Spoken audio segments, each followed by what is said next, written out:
पुणे शहरात गेल्या काही काळापासून ड्रंक अँड ड्राईव्हच्या घटनांमध्ये वाढ झाली असून मागच्या वर्षी जवळपास 6,000 कारवाई करण्यात आली होती।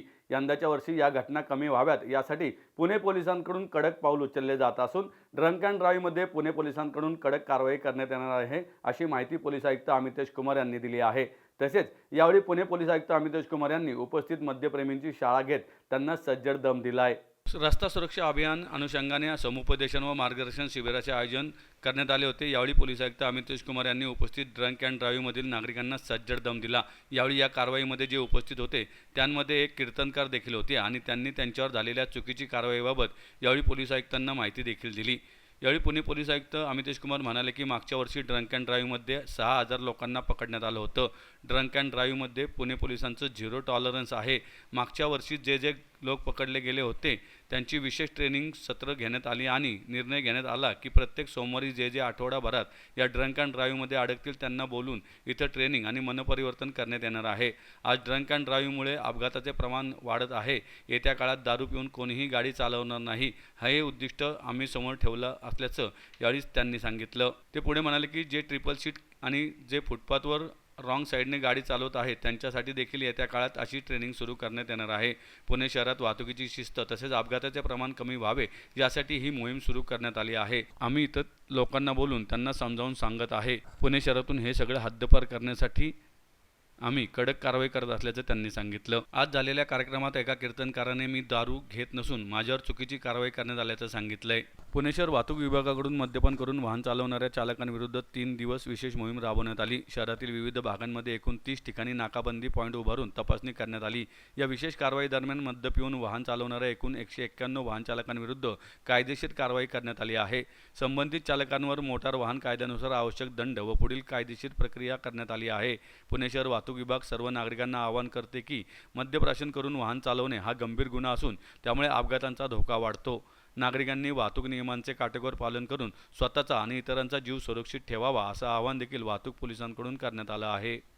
त्यावेळेस पोलीस स्टेशनला मुंबई पोलीस स्टेशनला माझी पण त्या मशीनद्वारे चेकिंग झाली, तर तेव्हा म्हणजे माझं पॉझिटिव्ह सर कधीच निघणार नाही। महाराष्ट्रातल्या कोणत्याही तालुक्यामध्ये तुम्ही मला फोन लावायला सांगा की मी दारू पिलो किंवा मी पित आहे असं जर तुम्हाला जर सांगितलं तर मी कोणतीही शिक्षा घ्यायला तयार आहे सर। मला बोलायचं होतं, मी कागद लिहून ठेवला होता की मला तिथे माईकवरच बोलायचं होतं तुमच्याशी सर।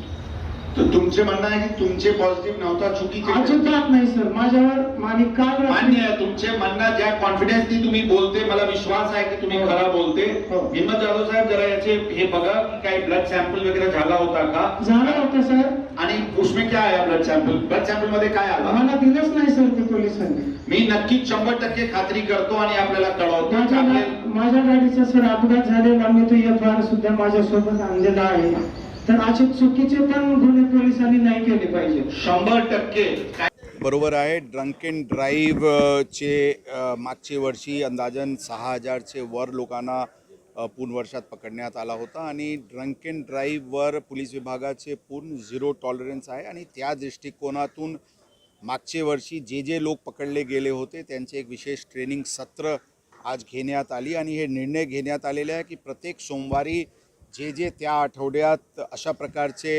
व्हायलेशनमध्ये दिसतील त्यांना बोलून इथे ट्रेनिंग आणि मन परिवर्तन करण्याची ही मोहीम सुरू करण्यात आलेली आहे। उद्देश स्पष्ट आहे की ड्रंक अँड ड्राईव्हवर 0 टॉलरन्स आहे, ते शहराच्या शिस्तीवर त्याचे विपरीत परिणाम होतो, ॲक्सिडेंटचे प्रमाण त्याच्यामुळे होतो। म्हणून हे पूर्णपणे बंद करू आणि पुणे शहरात पुढच्या काळात कोणीही दारू पिऊन वाहन चालवणार नाही, ही उद्दिष्ट आम्ही स्वतः आमच्यासाठी आमचे पोलीस दलांसाठी ठेवलेली आणि जे काही शक्य असतील त्यावर करू आणि अशा प्रकारचे व्हायलेशन बंद करू। त्याचबरोबर जे ट्रिपल सीट आणि रॉंग साईड चालवणारे जे व्हायलेशन्स आहे त्याचे व्हायलेटर्सची पण अशा प्रकारची ट्रेनिंग सत्र पुढच्या काळात, ट्रेनिंग आणि मन परिवर्तन सत्र पुढच्या काळात आम्ही घेणार आहे आणि शहरात वाहतुकीचे शिस्ती आणण्याच्या दृष्टिकोनातून आणि ॲक्सिडेंट्स चे प्रमाण कमी करण्याच्या दृष्टिकोनातून ही मोहीम सुरू केलेली। आज मोठ्या प्रमाणात लोक होते आणि मला विश्वास आहे की याचा एक चांगला परिणाम त्यांच्यावर आणि इतर हे सगळ्यांनी बघून डिटरन्स दुसऱ्यांवर होईल की अशा प्रकारचे चुका ते करणार नाही आणि विशेष करून यामध्ये आपल्यासारखे जे पत्रकार मंडळी आहे आणि इतर सर्व जे लोक आहे हे लोकांना ज्यावेळी कळेल तर मला विश्वास आहे की अशा प्रकारचे व्हायलेशन्समध्ये कमी येईल. सर्जिकल स्ट्राईक सांगायचे उद्देश असा आहे की जसं आम्ही प्रोॲक्टिव्ह भूमिका घेतलेली आहे, लोकांना इथे बोलून त्यांना समजावून सांगणे, त्यांचे ट्रेनिंग सत्र घेणे. आता आम्ही निर्णय घेतलेली आहे की मोटर वाहन कायद्याअंतर्गत जे काही पॉवर आम्हाला आहे त्याचे वापर करून याचे आणि ट्रिपल सीट व्हायलेटर्सची वाहन जप्ती करून त्या लायसन्स कॅन्सल करून अशा प्रकारचे वेगवेगळी कायद्याचे वापर आम्ही कायद्याचे प्रोव्हिजन्सचे वापर आम्ही करणार आहे. आणि खरं अर्थाने सर्जिकल स्ट्राईकच आहे, जे काही शक्य आहे ते करणार आम्ही. परंतु पुणे शहराला ही अशा प्रकारचे व्हायलेशन्स हद्दपार होईपर्यंत आम्ही गप्प बसणार नाही. जे त्यामध्ये जे ड्रंक अँड ड्राईव्ह सांगितले, ट्रिपल सीट सांगितले, याचे व्यतिरिक्त जे हॉटस्पॉट्स आहे ते हॉटस्पॉट्स आम्ही आयडेंटिफाई केलेले. अशा प्रकारचे 20 ते 22 हॉटस्पॉट्स आहे जिथे ॲक्सिडेंट्सची प्रमाण जास्ती आहे. त्या स्पॉट्सला ट्रॅफिक इंजिनिअरिंग सोल्युशन्स काय आहे किंवा एन्फोर्समेंटमध्ये काय वाढ करायची आहे किंवा त्या परिसरात आणखी काय काय उपाययोजना करणे गरजेचे आहे, अशा प्रकारचे ब्लॅक स्पॉट्स मॅनेजमेंटसाठी आम्ही विशेष उपाययोजना केलेली आहे. जे व्हायलेटर्स जास्ती जे आरोपी आहे यामध्ये ट्रान्सपोर्टर्स, हेवी व्हेकल्स असतील, डंपर्स असतील, रेडी मिक्स असतील, अशा प्रकारचे वाहनांकडून उल्लंघन होऊ देणार नाही. यासाठी ड्रायव्हर्सवर आणि विशेष करून मालकांवर, आता जसे फॉर एक्झाम्पल काही करून RMCचे ट्रक निघत असतील तर आम्ही कंपल्सरी करणार आहे की ते जोपर्यंत ब्रेथ ॲनालायझर होणार नाही तोपर्यंत ते गाडी त्यांच्या परिसरात बाहेर पडता कामा नये. त्याचे फिटनेस वाहनांची किंवा ड्रायव्हरची फिटनेस ही जबाबदारी त्या RMCचे ओनर्सवर राहील. अशा प्रकारची वेगवेगळी जे मॅनेजमेंट आहे हेवी व्हेकल्सवाल्यांची ती पण आम्ही करणार आहे. आणि कुठे स्पीड ब्रेकर्सची गरज आहे, कुठे स्पीड ब्रेकर्सची गरज नाही, इतर कुठे ॲक्सिडेंट्स होते, काय कारणाने होते त्याचे शोध करून त्याच्यावर सोल्युशन काढणे, अशा प्रकारचे वेगवेगळे दिशेने आम्ही काम करत आहे. त्यामध्ये वेगवेगळे NGOज आणि वेगवेगळे एक्सपर्ट्स याचे वापर होत आहे.